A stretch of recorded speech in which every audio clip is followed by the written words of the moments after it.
Hello.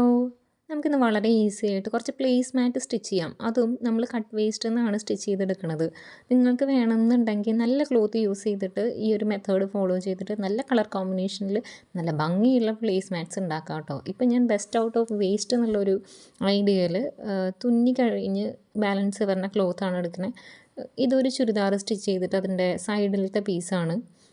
ഇത് വേറൊരു പട്ടുപാവാട തുന്നിയിട്ടുള്ളതിൻ്റെ സാരി ആയതുകൊണ്ട് അതിൻ്റെ ഹൈറ്റ് പോർഷൻ കട്ട് ചെയ്തിട്ടുള്ള പീസാണ്. അപ്പോൾ ഈ രണ്ട് കളർ കോമ്പിനേഷൻ ഞാൻ എടുത്തിട്ടുണ്ട്. അപ്പോൾ നമ്മൾ ഈ ഫ്രിൽസ് കൊടുക്കാൻ വേണ്ടിയിട്ട് ഈ ഗ്രീൻ കളറും അതിൻ്റെ സർക്കിൾ പാർട്ട് ചെയ്യാൻ വേണ്ടിയിട്ട് ആ ഒരു മോവ് ഷെയ്ഡ് തുണിയാണ് കേട്ടോ എടുക്കുന്നത്. രണ്ടും കോട്ടൺ തുണിയല്ല, കോട്ടൺ തുണിയാണെങ്കിൽ വളരെ നല്ലത്. അപ്പോൾ ഫ്രിൽസ് ചെയ്തെടുക്കുന്നത് വളരെ എളുപ്പത്തിലുള്ള വീഡിയോ ആണ്. നിങ്ങൾക്ക് കണ്ടപ്പോൾ തന്നെ ഇനി വീഡിയോ കാണാതെ തന്നെ കാര്യങ്ങൾ മനസ്സിലായിട്ടുണ്ടാവും. എന്നാലും ഞാൻ എക്സ്പ്ലെയിൻ ചെയ്ത് പോകുന്നുണ്ട് കേട്ടോ. അപ്പോൾ ഞാൻ നൈഫ് പ്ലീറ്റാണ് കൊടുക്കുന്നത്. നൈഫ് പ്ലീറ്റ് കൊടുക്കണമെന്ന് ഒരു നിർബന്ധമില്ല. ഞാൻ നടു മടക്കി വെച്ചിട്ടുണ്ട് തുണീനെ.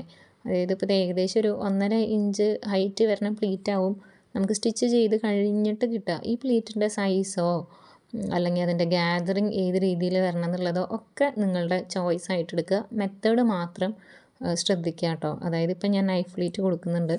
നിങ്ങൾക്ക് ഗ്യാദേഴ്സ് കൊടുക്കാം, ബോക്സ് പ്ലീറ്റ് കൊടുക്കാം, ഇൻവേർട്ടഡ് ബോക്സ് പ്ലീറ്റ് കൊടുക്കാം. അങ്ങനെ നിങ്ങൾക്ക് ഇഷ്ടമുള്ളത് കൊടുക്കാം. അല്ലെങ്കിൽ ഒന്നും വേണ്ടാന്നുണ്ടെങ്കിൽ പൈപ്പിംഗ് വെച്ചിട്ടുള്ള ബോർഡർ ലൈൻ കൊടുക്കുക. അതൊക്കെ നിങ്ങളുടെ ചോയ്സിനനുസരിച്ച് മാറ്റി മറിച്ച് എങ്ങനെയാണെങ്കിൽ ചെയ്യാം കേട്ടോ. അപ്പോൾ ഇതാ ഈ ഒരു പ്ലീറ്റ്സ് ഞാൻ നൈഫ് പ്ലീറ്റ് ഇട്ട് എടുത്തിട്ടുണ്ട്. നെക്സ്റ്റ് നമുക്ക് സർക്കിൾ കട്ട് ചെയ്തെടുക്കുക എന്നുള്ളതാണ്. അപ്പോൾ നമുക്കൊരു 6 ഇഞ്ച് റേഡിയസോ 6 ഇഞ്ച് റേഡിയസ് എന്ന് പറയുമ്പോൾ അത്യാവശ്യം വലുപ്പത്തിൽ തന്നെ കിട്ടും. തയ്യൽ തുമ്പ് അടക്കം 6 ഇഞ്ച് റേഡിയസ് എടുത്താൽ വലുപ്പത്തിൽ തന്നെ കിട്ടും. ഒരു 5 ഇഞ്ചോ 4.5 ഇഞ്ചൊക്കെ റേഡിയസിൽ എടുത്താലും മതിയാവും കേട്ടോ. അപ്പോൾ ഞാൻ ഓൾറെഡി കട്ട് ചെയ്ത് വെച്ച ഒരു സർക്കിൾ വെച്ചിട്ട് തന്നെ മാർക്ക് ചെയ്ത് കൊടുക്കുന്നുണ്ട് കേട്ടോ. നിങ്ങൾ റേഡിയസ് കണക്കാക്കിയിട്ട് അങ്ങനെ ഒരു പോയിന്റിൽ നിന്ന് സെയിം റേഡിയസ് പിടിച്ചിട്ട് സർക്കിൾ മാർക്ക് ചെയ്യുക. അല്ലെങ്കിൽ തുണി കോണായിട്ട് മടക്കിയിട്ടിട്ട് എങ്ങനെയാണോ നിങ്ങൾക്ക് സർക്കിൾ കട്ട് ചെയ്യാൻ എളുപ്പം ആ രീതിക്ക് നിങ്ങൾ സർക്കിൾ കട്ട് ചെയ്തെടുക്കുക കേട്ടോ. അതിന് ഞാൻ പ്രത്യേക മാർഗ്ഗങ്ങളോ മെത്തേഡോ ഒന്നും തന്നെ ഇതിങ്ങനെ തന്നെ ചെയ്യൂ എന്ന് ഞാൻ പറയാൻ ഉദ്ദേശിക്കുന്നില്ല. സർക്കിൾ കട്ട് ചെയ്തെടുക്കുക, അത്രയേ ഉള്ളൂ നമ്മുടെ കാര്യം. അത് ഏത് രീതി ഉപയോഗിച്ചിട്ടാണെങ്കിലും കട്ട് ചെയ്തെടുക്കുക കേട്ടോ. ഒരു 5 ഇഞ്ച് 4.25 ഇഞ്ചൊക്കെ ഇനഫാണ് കേട്ടോ ഒരു പ്ലേസ് മാറ്റിൻ്റെ സൈസിന്. ഇതിപ്പോൾ 6 ഇഞ്ചാണ് ഞാൻ എടുത്തിട്ടുള്ളത്. അതാണ് നിങ്ങൾ ആദ്യം കണ്ട വലിയ പ്ലേസ് മാറ്റ്.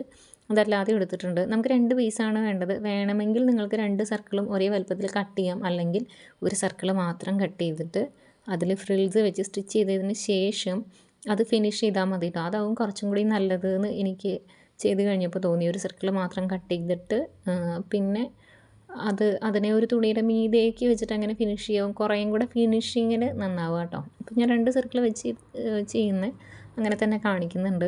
ഫ്രിൽസ് നമ്മൾ ഈ സർക്കിളിൻ്റെ ഉള്ളിലേക്ക് അതിൻ്റെ പ്ലീറ്റ്സ് ഫേസ് ചെയ്യുന്ന പോലെയാണ് വെച്ചിട്ടുള്ളത്.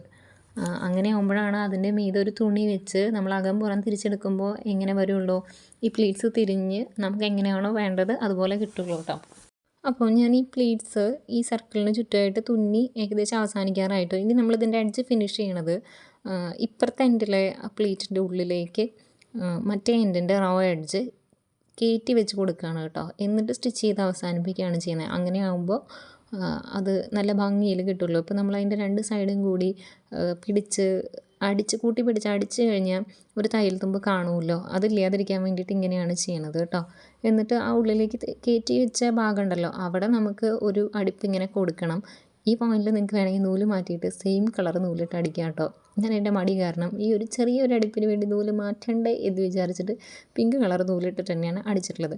ഇവിടെയാണ് ഞാൻ നേരത്തെ പറഞ്ഞ കാര്യം. ഇപ്പം ഞാൻ സർക്കിൾ കട്ട് ചെയ്തിട്ട് അതേ സർക്കിൾ ഷേപ്പിലുള്ള തുണി മീതെ വെച്ചിട്ടാണ് അടിക്കുന്നത്. ഇതിന് പകരം നിങ്ങളൊരു സ്ട്രെയിറ്റ് ആയിട്ടുള്ള ഒരു സ്ക്വയർ ഷേപ്പിലുള്ള തുണി, അതായത് താഴത്തെ സർക്കിളിനെ കവർ ചെയ്യുന്ന ഒരു തുണി മീതെ വെച്ച് കൊടുത്തിട്ട് സർക്കിൾ ഷേപ്പിൽ അടിച്ചെടുക്കാവും കൂടുതൽ നന്നാവുക. അങ്ങനെയാകുമ്പോൾ നമുക്ക് കൂടുതൽ ഇത് ഒരേപോലെ വളഞ്ഞ് വരാൻ വേണ്ടിയിട്ട് ഒരുപാട് കഷ്ടപ്പെടേണ്ട ആവശ്യം ഉണ്ടാവില്ല. ഫ്ലാറ്റ് ആക്കിയിട്ട് അങ്ങ് അടിച്ചു കൊടുത്താൽ മതി. നമ്മൾ ഷേപ്പ് കട്ട് ചെയ്ത് കഴിഞ്ഞാൽ ഉള്ളിലിങ്ങനെ പോള വരാനായിട്ടുള്ള ചാൻസ് ഉണ്ട്. അതില്ലാതെ വൃത്തിയിൽ പിടിച്ച് കൊടുത്ത് കുറച്ചുകൂടെ ഒന്ന് ശ്രദ്ധിക്കേണ്ടി വരും, അത്രേ ഉള്ളൂ. മറ്റേതാകുമ്പോൾ അത്ര ശ്രദ്ധിക്കേണ്ട, താഴത്തെ സർക്കിളിനെ മാത്രം ശ്രദ്ധിച്ചാൽ മതി കേട്ടോ. എന്നിട്ട് ഇതിങ്ങനെ അകംപുറം തിരിച്ചെടുക്കാം കേട്ടോ. അയണിങ് ഇസ് എ മസ്റ്റ്. ഞാൻ വീണ്ടും പറയാണ്, അയണിങ് ഇസ് എ മസ്റ്റ്. നമ്മൾ എന്ത് സ്വിങ് പ്രൊജക്ട്സ് ചെയ്യുകയാണെങ്കിലും അത് അയണും കൂടെ ചെയ്യുമ്പോഴാണ്, അയൺ ചെയ്ത് അത് പ്രസ് ചെയ്തെടുക്കുമ്പോഴാണ് അതിൻ്റെ ഫിനിഷിങ് കംപ്ലീറ്റ് ആവുള്ളൂ കേട്ടോ. ഇനി നമുക്ക് വേണമെങ്കിൽ ഈ ഒരു ചെറിയൊരു ഓപ്പണിങ് ഇട്ടിട്ടുണ്ടായിരുന്നല്ലോ, ആ ഓപ്പണിങ് ഒരു ഇൻവിസിബിൾ സ്റ്റിച്ച് ഹാൻഡ് സ്റ്റിച്ച് വെച്ചിട്ട് ഒരു ഇൻവിസിബിൾ സ്റ്റിച്ച് കൊടുത്ത് ഫിനിഷ് ചെയ്യാം. അല്ലാന്നുണ്ടെങ്കിൽ അതിങ്ങനെ പിടിച്ച് വെച്ച് കൊടുത്തിട്ട് ടോപ്പ് സ്റ്റിച്ച് ചെയ്തെടുക്കാം കേട്ടോ. ടോപ്പ് സ്റ്റിച്ച് ചെയ്യാൻ നിങ്ങൾ ഉദ്ദേശിക്കുന്നില്ല എന്നുണ്ടെങ്കിൽ ഇൻവിസിബിൾ സ്റ്റിച്ച് വെച്ച് അത് ഫിനിഷ് ചെയ്താൽ മതി. ഞാനിത് ടോപ്പ് സ്റ്റിച്ച് ചെയ്തെടുക്കുന്നുണ്ട്, കാരണം ഇതൊരു റഫ് യൂസിനുള്ളൊരു സംഗതി ആയതുകൊണ്ട് ഒരു ടോപ്പ് സ്റ്റിച്ച് ചെയ്താൽ നല്ലതായിരിക്കും എന്ന് വിചാരിച്ച് ഞാൻ ടോപ്പ് സ്റ്റിച്ച് ചെയ്യുന്നുണ്ട്. പിന്നെ അതാണ് എളുപ്പം.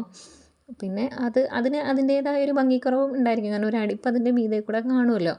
ഒരടിപ്പ് കാണാത്ത രീതിയിൽ അത് അയൺ ചെയ്തെടുക്കുന്നത് തന്നെയാണ് അതിൻ്റെ ഏറ്റവും ഹൈ എൻഡ് ഫിനിഷിംഗ് എന്ന് പറയുന്നത്. നിങ്ങളുടെ ചോയ്സ് പോലെ ചെയ്യാം. ഞാനിങ്ങനെ ഉള്ളിൽ നിന്ന് നിവർത്തി കൊടുത്തിട്ടുണ്ട്. ഞാൻ അയൺ ചെയ്ത് ഇതിന് ശേഷമുള്ള ഒരു സംഗതിയാണ്. മറ്റേത് ആ യെല്ലോ കളറിലുള്ള ഞാൻ ഇപ്പോൾ കാണിക്കുന്നത് അത് ഗ്യാദേഴ്സാണ് കൊടുത്തിട്ടുള്ളത്, നൈഫ് പ്ലീറ്റ് അല്ല കേട്ടോ. അപ്പോൾ നിങ്ങൾക്ക് ഇഷ്ടമുള്ള പോലെ എങ്ങനെയാണെന്ന് വെച്ചാൽ ചെയ്യുക. നിങ്ങളുടെ കയ്യിലിരിക്കുന്ന തുണികൾ വെച്ചിട്ട് ചെയ്യാം, പുതിയ തുണി എടുത്തിട്ടും ചെയ്യാം കേട്ടോ. അപ്പോൾ വീഡിയോ ഇഷ്ടമായ ലൈക്ക് ചെയ്യാനും സബ്സ്ക്രൈബ് ചെയ്യാനും മറക്കരുത്.